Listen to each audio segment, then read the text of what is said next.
మాజీ deputy mayor Borabanda corporator బాబా ఫసుద్దీన్ సంచలన వ్యాఖ్యలు చేశారు. మాగంటి గోపీనాథ్ చనిపోయినా ఆయన అనుచరులతో ప్రాణహాని ఉందంటూ ఆరోపించారు. తనను చంపేస్తామని ఇంటికి బెదిరింపు లేఖ వచ్చిందని, దానిపై పోలీసులు దర్యాప్తు చేస్తున్నారని అన్నారు. తనకు తన కుటుంబానికి పోలీసులు రక్షణ కల్పించాలని ఆయన వేడుకున్నారు.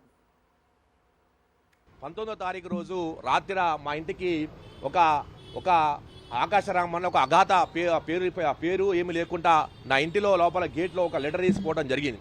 కొంతమంది దాంట్లో మొత్తం కూడా బీఆర్ఎస్ నాయకుల పేర్లు చెప్పి, వీళ్ళతో మీ ప్రాణానికి హాని ఉన్నది, మీరు జాగ్రత్తగా ఉండాలి, అది శ్రేయోభిలాష ఏందనే పోలీస్ శాఖ దానిపైన ఎఫ్ఐఆర్ చేసి దాన్ని ఎంక్వైరీ చేస్తున్నారు. ఏది ఏమైనప్పటికీ కూడా ఒక మైనార్టీ నాయకుడి పైన ప్రాణహాని ఉందని ఎన్నిసార్లు చెప్పుకోవడం జరుగుతుంది. అయితే ఈరోజు బీఆర్ఎస్ నాయకులకు కానీ, అక్కడ కుట్ర కుతంత్రాలు చేస్తున్న ఏ పార్టీ నాయకులైనా కానీ సరే, ఒక బీసీగా ఒక మైనార్టీగా ఎదుగుతున్న రాజకీయంగా ఓర్వలేక ఇలాంటి దుష్ప్రచారాలు చేయటం, ఎవడో ఆర్థిక ఇబ్బందులు, అక్రమ సంబంధాలు, పనికిరాని వ్యవహారాలు పెట్టుకొని చనిపోతే అది కూడా నా మీద రుద్దే ప్రయత్నం చేయడం జరిగింది.